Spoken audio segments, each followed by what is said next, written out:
Goal, nation's leading institute. And welcome you all to the toppers talk show. आज के इस toppers talk show में आप सभी का स्वागत है।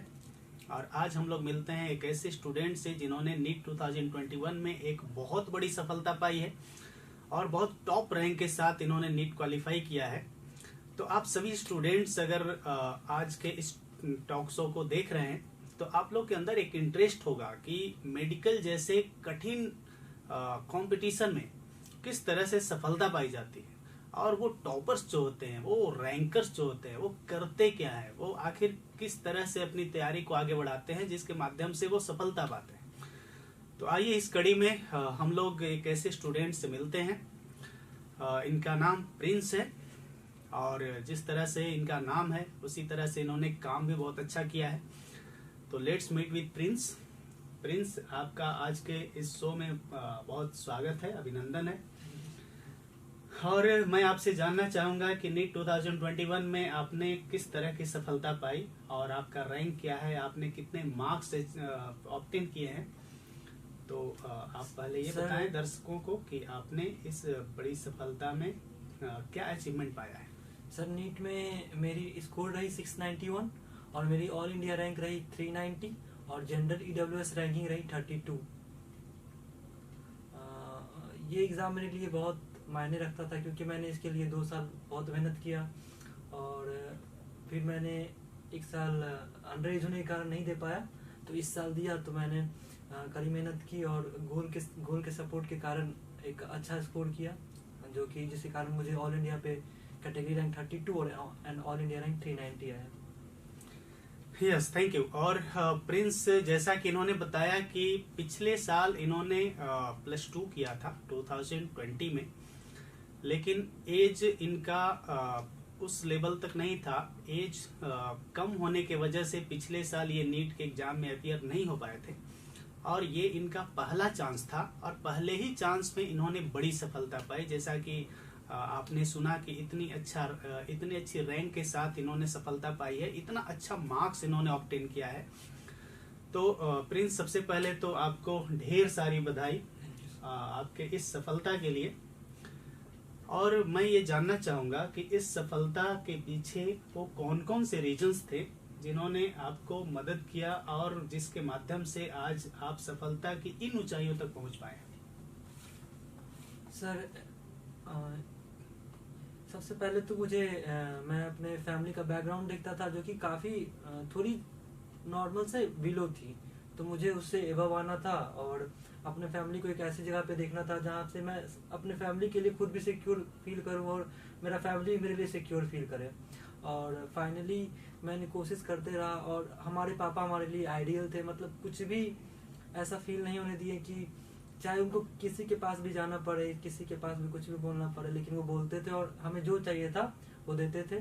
और 8-9 से ही मुझे गोल का बहुत सपोर्ट रहा। मैं गोल में GTSC देता था, यहाँ से मुझे बहुत सपोर्ट मिला और यहीं से मुझे आगे का रास्ता क्लियर होते गया कि मुझे ऐसे ऐसे आना है। फिर 11-12 में मैंने गोल में एडमिशन ली और फाइनली मैंने 11-12 यहाँ गोल विलेज से किया, गोल एजुकेशन विलेज, जहाँ का माहौल बहुत अच्छा है, खासकर टीचर्स भी बहुत अच्छे थे, माहौल बहुत अच्छे थे और वहाँ पर्सनल केयर बहुत दिया जाता है। पर्सनल केयर A+ लेवल का दिया जाता है, हर एक स्टूडेंट पे केयर किया जाता है और हर एक स्टूडेंट का मार्क्स को नोटिस किया जाता है। शुरू में थोड़ी सी दिक्कत हुई थी पर धीरे धीरे वहाँ मेहनत करते करते, और वहाँ का लाइब्रेरी बहुत सपोर्ट करता है बहुत स्टडी के लिए, तो धीरे धीरे करते धीरे धीरे लेवल रेज होते गया और फाइनली गुड स्कोर पे मैंने रीच की। Very good.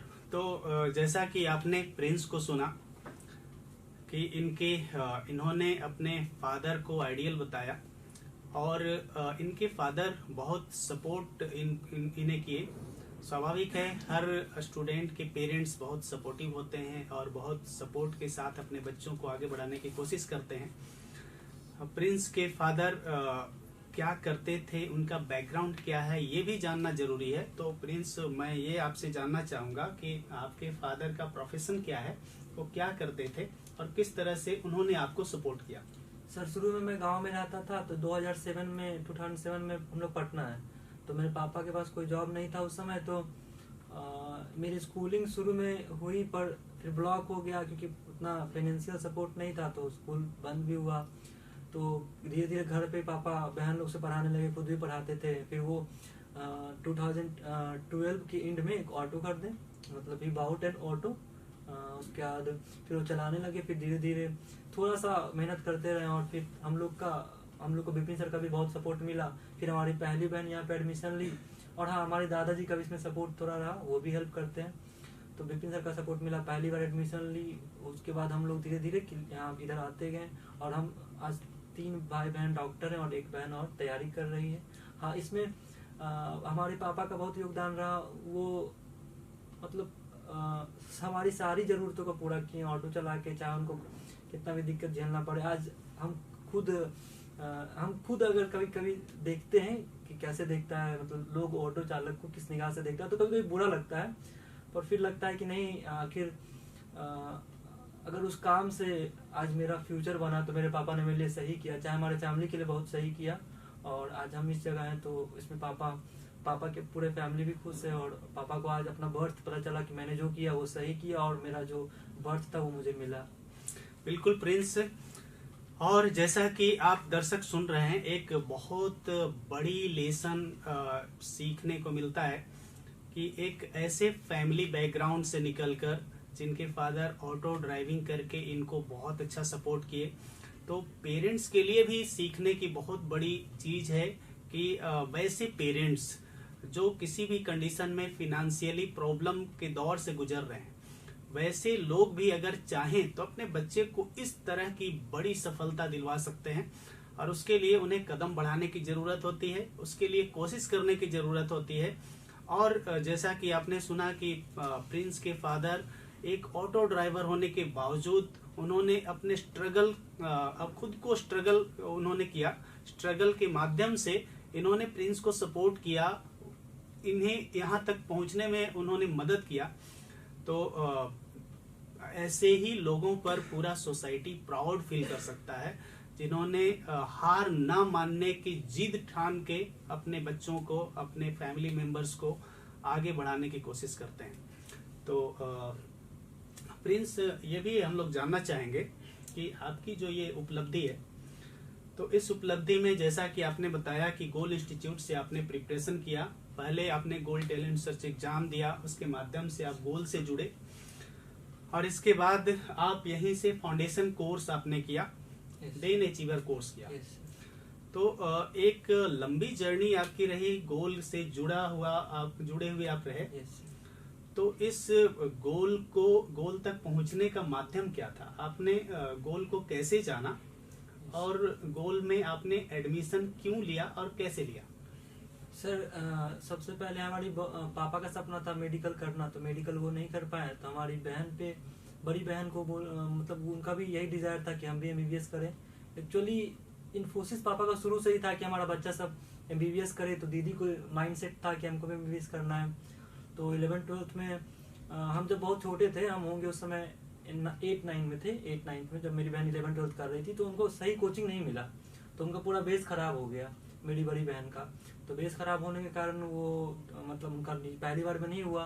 तो फिर किसी तरह से उनको पता चला गोल के बारे में, तो वो गोल में एडमिशन ली और फिर वहाँ से वो राइज करना शुरू की, धीरे धीरे राइज की। उनका बस मुझे याद है कि पहले फिजिक्स में कोई नंबर नहीं आता था, पर धीरे धीरे गोल के कारण उनको फिजिक्स समझ में आने लगा, नंबर रेस करने लगा। फिर उन्हीं के थ्रू मुझे जीटीएससी पता चला, जीटीएससी के बारे में मैं जब जीटीएससी देता था तो मैं देखता था कि जीटीएससी के खासकर बैनर में लगा रहता था GTSC top ranker got admitted in AIIMS Delhi, got admitted Maulana Azad top medical colleges में। तो मुझे लगता था कि ये एक ऐसा प्लेस है जिससे मुझे क्लास 8-9 से ही मतलब मोटिवेशन टाइप मिल रहा है कि अगर मैं इस जगह जाऊंगा तो मैं मतलब श्योर शॉट मैं कहीं अच्छी जगह मेडिकल कॉलेज में पहुंच जाऊंगा जैसा इन लोग हैं। और मैं जीटीएससी देना शुरू किया, तो मुझे उसमें भी पहले साल मुझे उतनी अच्छी रैंक 20th रैंक थी, 20th रैंक नेशनल थी और 9th रैंक जोनल थी, और सेकंड अटेम्प्ट में मेरी 6th थी मेरी नेशनल रैंक। तो मुझे जीटीएससी में भी अच्छा परफॉर्मेंस मिला, तो बहुत अप्रिसिएशन हुआ। सर लोग, विपिन सर वहाँ चाहे आप लोग सब साथ में मेडल पहनाते थे, तो उसमें बहुत, और एक उस समय बताया जाता था कि डॉक्टर नहीं डॉक्टर ही बनना है, बहुत फेमस स्टेटमेंट बोला जाता था डॉक्टर ही बनना है। तो उससे बहुत मोटिवेशन मिलता था। फिर 11th-12th में यहीं पे जीबी में गोल विलेज में एडमिशन मेरा हुआ। बस 10 to 15 डेज बुद्धा कॉलोनी, फिर डायरेक्ट गोल्ड विलेज में। तो वहाँ एक आइडियल कैंपस दिखा जहाँ पे मतलब ऐसा लगता था कि अपने आप को क्रिएट कर सकते हैं, डेवलप कर सकते हैं। मतलब पढ़ाई है, एक्सरसाइज भी कर सकते हैं, ग्रीन एरिया है जहाँ पे रिलैक्स कर सकते हैं, बहुत बड़ा प्लेग्राउंड है जहाँ पे डुएल कर सकते, घूम सकते हैं हम लोग। अगर पढ़ते पढ़ते बोर हो गए तो बहुत सारा रीएनर्जाइज करने का तरीका है, और बहुत सारा अच्छे से मेंटरशिप भी मिलता है, खासकर देवाशीष सर हो गए, इनसे बहुत अच्छा मिलता है। और हर बार आप आते रहते हैं, आनंद सर, विपिन सर आते रहते हैं, तो उससे बहुत मोटिवेशन मिलता है। और खासकर वहाँ सीनियर्स होते हैं तो जिससे डाउट्स बहुत अच्छे से क्लियर होता था हम लोग का, फाउंडेशन वाले का। और डिस्कशन तो बहुत अच्छे से होता था आसपास के बच्चों से, और देख देख के बहुत ज्यादा पढ़ाई भी हो जाता था।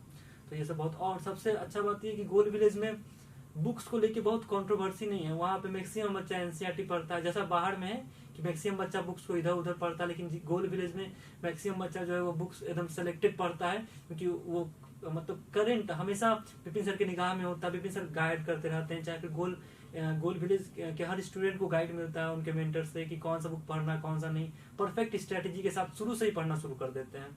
ऐसे बाहर में देखे तो बच्चे लोग बहुत सारी किताब पढ़ते हैं, लेकिन हम लोग शुरू से एनसीईआरटी पे फोकस किए। शुरू से कहा ही गया था, हमारे टेस्ट में भी सिर्फ एनसीईआरटी से पूछा जाता था, तो हमें बहुत हेल्प किया कि मतलब एक परफेक्ट पाथ दिया कि इसी तरह पे पढ़ के जाना है, और कोई भी साइड बेस वाला पाथ पे नहीं गए जिससे हमारा एनर्जी पूरा कंजर्व रहा और मतलब फ्लो चले। बिल्कुल। तो प्रिंस जैसा इन्होंने बताया कि गोल एजुकेशन विलेज एक आइडियल प्लेटफॉर्म की तरह इन्हें वहाँ से सपोर्ट बहुत अच्छा मिला, जिसके माध्यम से इन्होंने अपने टैलेंट को फ्लोरिश किया और फाइनली आज ये इस मुकाम तक पहुंचे। तो प्रिंस, ये भी हम जानना चाहेंगे कि गोल इंस्टीट्यूट में जब आप पढ़ाई करते थे और पढ़ाई के इस दौरान आप एक बहुत एडवर्स सिचुएशन को आप लोगों ने फेस किया, कोविड पेंडेमिक का सिचुएशन जो था, जिसमें पूरा वर्ल्ड परेशान हो गया था। हर वक्त लोग को कई तरह की परेशानियां नजर आती थी। उस एडवर्स कंडीशन में आपने अपने आप को कैसे ठीक रखा, उस एडवर्स कंडीशन में आपने कैसे पढ़ाई को आगे बढ़ाया? सो प्लीज हमारे दर्शकों को आप अपने उस एक्सपीरियंस को शेयर करें। सर, कोविड के टाइम जब कोविड आया था तो उस समय तो बहुत सब डर रहा था, लेकिन हमको याद है विपिन सर आए थे और हम लोग योगा हॉल में बैठे हुए थे। तो विपिन सर ने कहा कि जिसको रहना है और जिसको मेरा साथ देना है वो मेरे साथ रहिए, वो पढ़ाई कीजिए और हम आपका अंत तक सपोर्ट करेंगे, आप लोग पढ़ने के लिए तैयार हैं। और सबसे बेहतर बात कि हमारा एक टेस्ट भी नहीं छूटा, इवन कोविड में एक टेस्ट भी हमारा नहीं छूटा, और सारा टेस्ट को कंटिन्यू लिया गया और सारे टेस्ट का रिजल्ट भी आया। सबसे अच्छा बात कि रिजल्ट भी आया इवन कोविड में। और इसमें हम लोग को कुछ बहुत बड़ा फील नहीं हो रहा था, क्योंकि हम लोग को मैनेजमेंट बहुत सपोर्ट कर रहा था, तो कुछ ऐसा फील नहीं हो रहा था। हम लोग पूरी तरह से आइसोलेटेड थे, तो एज यूजुअल चल रहा था। हाँ, थोड़ी बाहर की न्यूज से डिस्टर्बेंस होती थी, लेकिन सबसे बेहतर बात है कि मोबाइल नहीं होने के कारण भी वो निग्लिजिबल था, और कुछ एक्सेस कुछ ज्यादा फील नहीं, बिल्कुल नॉर्मल माहौल की तरह लग रहा था और नॉर्मल पढ़ाई चला। कुछ एक्स्ट्रा एफर्ट नहीं लगाना पड़ा, जो लगाना पड़ा वो मैनेजमेंट ने हम लोग के लिए कर दिया। वो चाहे हमारे फूडिंग से हो, चाहे हमारे क्वेश्चन पेपर से हो, चाहे हमें मेडिसिन से रिलेटेड, चाहे कोई भी एक्स्ट्रा मटेरियल से रिलेटेड, वो हमारे मैनेजमेंट ने प्रोवाइड किया even during Covid.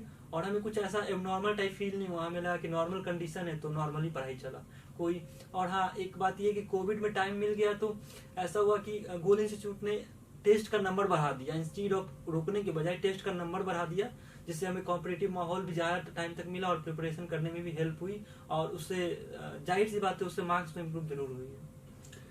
Very good. तो प्रिंस, जैसा कि आपने कहा कि उस कोविड पेंडेमिक के दौरान भी आप नॉर्मल लाइफ को लीड किए और उसमें गोल विलेज में आपको बहुत अच्छी तरह से सारी व्यवस्था मिली, जिसके कारण आपने नॉर्मल कंडीशन में उस सिचुएशन को भी फेस किया। तो इट्स वेरी गुड कि खास करके वैसे लोग जो एडवर्स सिचुएशन जब फेस करते हैं, तो वैसे लोग जो पेशेंस नहीं रख पाते उस एडवर्स कंडीशन में हार मान लेते हैं, और इसी कारण से टैलेंटेड लोग भी पिछड़ जाते हैं। और वैसे लोग जो एवरेज एंड ऑर्डिनरी टैलेंट वाले होते हैं बट पेशेंस रखकर अच्छी तरह से एडवर्स सिचुएशन को फेस करते हैं, वैसे ही लोग विनर बनते हैं। तो ये मैं जानना चाहूंगा कि आपने गोल इंस्टीट्यूट में जो तैयारी की, इसमें टेस्ट जैसा कि आपने बताया, तो आपने बताया कि जब पेंडेमिक आया तो नंबर ऑफ टेस्ट और ज्यादा बढ़ गए और आपने प्रैक्टिस ज्यादा किया। तो आप प्लीज दर्शकों को ये बताएं कि टेस्ट का किसी भी स्टूडेंट के सक्सेस में क्या रोल होता है और वो कितना इम्पोर्टेंट रोल प्ले करता है। सबसे बड़ा बात तो ये होता है कि मतलब अगर हम कोई चीज जानते हैं तो इनफ नॉलेज तो हर मतलब जितना बच्चा प्रिपेयर कर रहा है एटलीस्ट उसमें 20 to 30% बच्चे के पास इनफ नॉलेज होता है। पर जो मेन बात होता है कि उसको 3 आवर्स में इम्प्लाई करने का बात होता है। और सबसे बड़ा बात कि हम सिली मिस्टेक्स जो होती है मतलब वो ऐसी मिस्टेक्स होती है जिसके बारे में हम अननोन होते हैं क्योंकि हमें लगता है हम उस चीज को पढ़ चुके हैं। पर ये टेस्ट ही होता है जो हमें फाइंड आउट करने में मदद करता है कि that what are the possible silly mistakes that we can do in the examination. कौन कौन से पॉसिबल सिली मिस्टेक्स है जो कर सकते हैं। और जाहिर सी बात है अगर हम टेस्ट बढ़ाते हैं, टेस्ट का नंबर ज्यादा देते हैं तो सबसे पहली बात तो हमें हमारी जो वीक पॉइंट्स होती है वो पता चलती है। अगर हम जिसको हम नहीं दिए वो स्ट्रांग समझ रहे थे, जब हम टेस्ट देते हैं तो पता चलता है कि एक्चुअली में मेरा ये थोड़ा सा वीक है, इसका मेरा एप्लीकेशन पार्ट थोड़ा वीक है। हो सके उसका थ्योरेटिकल स्ट्रांग हो पर एप्लीकेशन थोड़ा वीक है।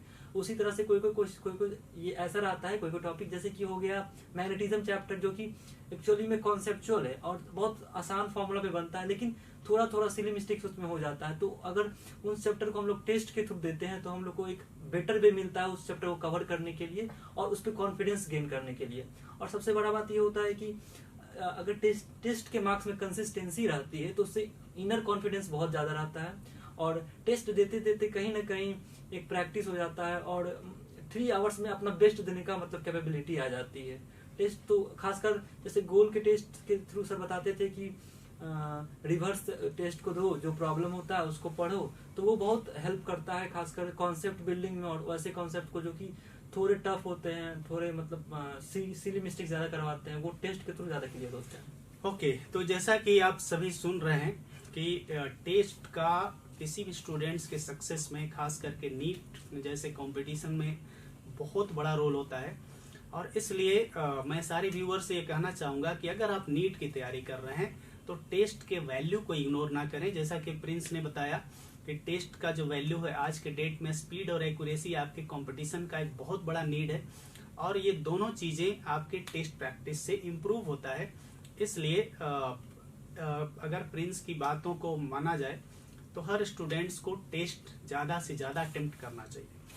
ओके, तो प्रिंस मैं आपसे एक लास्ट क्वेश्चन ये जानना चाहूंगा कि आप अपने व्यूअर्स को, अपने नीट में तैयारी कर रहे उन स्टूडेंट्स को क्या मैसेज देना चाहेंगे जो आपकी बातों को सुन रहे हैं। और स्वाभाविक है कि now you have become the ideal for those students, तो आप उनके लिए आपके पास क्या मैसेज है, क्या इम्पोर्टेंट चीज है जो आप अंडरलाइन करना चाहेंगे जो स्टूडेंट्स को करना चाहिए। सबसे इम्पोर्टेंट मुझे ये लगता है कि स्टूडेंट्स को अपना एक फिक्स चीज पढ़ना चाहिए, जितना मतलब कम, खासकर लास्ट टाइम में, खासकर अंत के 3 से 4 मंथ में जितना लिमिटेड पढ़े और जितना बार पढ़े उतना बेटर होता है। एक भी लाइन, एक शब्द भी एक्स्ट्रा पढ़ने का नहीं है, क्योंकि अगर वो एक शब्द मेरे लिए वर्थ नहीं कर रहा है तो why should I waste my time on that word. एक शब्द भी एक्स्ट्रा पढ़ने का नहीं है, जितना पढ़े हैं उसी पे कॉन्फिडेंस रख के पढ़ना है और श्योर शॉर्ट सिलेक्शन होगा अगर लिमिटेड विथ कंसिस्टेंसी और प्रॉपर एफर्ट के साथ उससे पढ़ा जाए। मुझे पता था, मैं देखा हूँ, मैं बस एक सर का कॉपी पढ़ा हूँ फिजिक्स में और मेरी जेई में भी लास्ट ईयर 25 में 24 सही हुई थी, इस बार मेरी 45 में सही हुई है। मैं बस सर का कॉपी पढ़ता हूँ और मुझे पता है उसमें सब चीज, किसी भी, चाहे कोई भी नोट्स हो, गोल का मॉड्यूल हो, गोल का टीचर का जो नोट्स होता है उसमें भी हर पॉइंट होता है। हमें बाहर जाने की कोई आवश्यकता नहीं है, बस जरूरत है कि विद डेडिकेशन एंड एफर्ट उस चीज को हम बार बार पढ़ें, मतलब श्योर शॉर्ट सिलेक्शन होगा और श्योर शॉर्ट उस सब्जेक्ट में मेरा बेटर अंडरस्टैंडिंग और बेटर मार्क्स परफॉर्मेंस होगा अगर हम लिमिटेड पढ़े तो। और दूसरा बात ये है कि स्टूडेंट्स जो मेरे हिसाब से कि खासकर केमिस्ट्री और फिजिक्स में, ऑर्गेनिक, फिजिकल और फिजिक्स में क्वेश्चन प्रैक्टिस बहुत करें और खासकर उसके शॉर्ट नोट्स जरूर बनाएं कि मैं फिजिकल, ऑर्गेनिक के और इसके फिजिक्स के। ओके, तो आप सभी ने सुना, प्रिंस ने बहुत सही तरीके से, बहुत कम शब्दों में बहुत सारी जानकारियां आप सभी स्टूडेंट्स को दिया और प्रिंस के माध्यम से आप सभी स्टूडेंट ये जान सकते हैं कि जिनके सपनों में जान होती है उनकी बहुत लंबी उड़ान होती है और वैसे लोग बहुत बड़ी सफलता पाते हैं। तो आज इनके माध्यम से कोई भी स्टूडेंट ये सीख सकता है और जान सकता है कि चाहे कैसा भी ऑर्डिनरी आपका फैमिली बैकग्राउंड क्यों ना हो, आप किसी भी तरह का एडवर्स सिचुएशन क्यों ना आपने फेस किया हो, बट उन सारे एडवर्स सर्कमस्टांसेस के बावजूद आप में अगर इच्छा शक्ति बहुत स्ट्रांग हो तो आपको जीतने से पूरे वर्ल्ड का कोई शक्ति नहीं रोक सकता और आप सफलता पा सकते हैं। तो आज गोल इंस्टीट्यूट एक और बात बोलना चाहते हैं। ओके। बस बोलना चाहता हूँ कि किस्मत से मुकद्दर मिलता है, किस्मत से मुकद्दर मिलता है, लेकिन मुकाम मेहनत से ही मिलता है। अगर आपको मुकाम चाहिए तो मेहनत करना पड़ेगा, किस्मत के भरोसे नहीं रहिएगा। किस्मत आपको मुकद्दर दे सकता है, आप बायो लिए, आप इस फील्ड में आए, ये आपकी किस्मत है, पर आप मेडिकल में टॉप कॉलेज में जाइएगा, या आपका मेहनत आपका मुकाम डिसाइड करेगा। वेरी गुड, आपने बहुत अच्छा मैसेज दिया है कि मेहनत आपके लिए सबसे इम्पोर्टेंट है। आप जितने भी एस्पिरेंट्स आज इस टॉक शो को सुन रहे हैं, आप लोग के लिए स्पष्ट मैसेज है कि your work is more important then your luck. आप अपने वर्क के थ्रू अपने लक को भी चेंज कर सकते हैं। सो आप वर्क पे ट्रस्ट रखें और वो आपको बहुत बड़ी सफलता दिला सकता है। आज गोल इंस्टीट्यूट के इन स्टूडेंट से आपने ये टॉक शो में बहुत सारी जानकारियां आपने ली। मैं बता दूं कि गोल इंस्टीट्यूट में 2021 के नीट रिजल्ट में बहुत सारे स्टूडेंट क्वालिफाई किए हैं, जिसमें 5600 स्टूडेंट नीट क्वालिफाई किए हैं और 550 से ज्यादा स्टूडेंट को गवर्नमेंट कॉलेज में एमबीबीएस मिलने की संभावना है। और इनके जैसे और भी बहुत सारे टॉपर्स हमारे गोल इंस्टीट्यूट से निकले हैं और इनका ओपिनियन आप सभी स्टूडेंट के लिए बहुत यूजफुल हो सकता है। इसलिए हम लोगों ने इस टॉक शो के माध्यम से इनके ओपिनियन को आप तक पहुंचाने की एक पहल की है, एक कोशिश की है। और मैं उम्मीद करता हूं कि आपको इस पहल से अगर थोड़ी भी फायदा होगा तो मैं मानता हूं कि आज का ये टॉक शो सफल होगा। एक बार फिर से आप सभी दर्शकों को इस टॉक शो को देखने के लिए धन्यवाद। Thank you very much and wish you all the best. Thank you.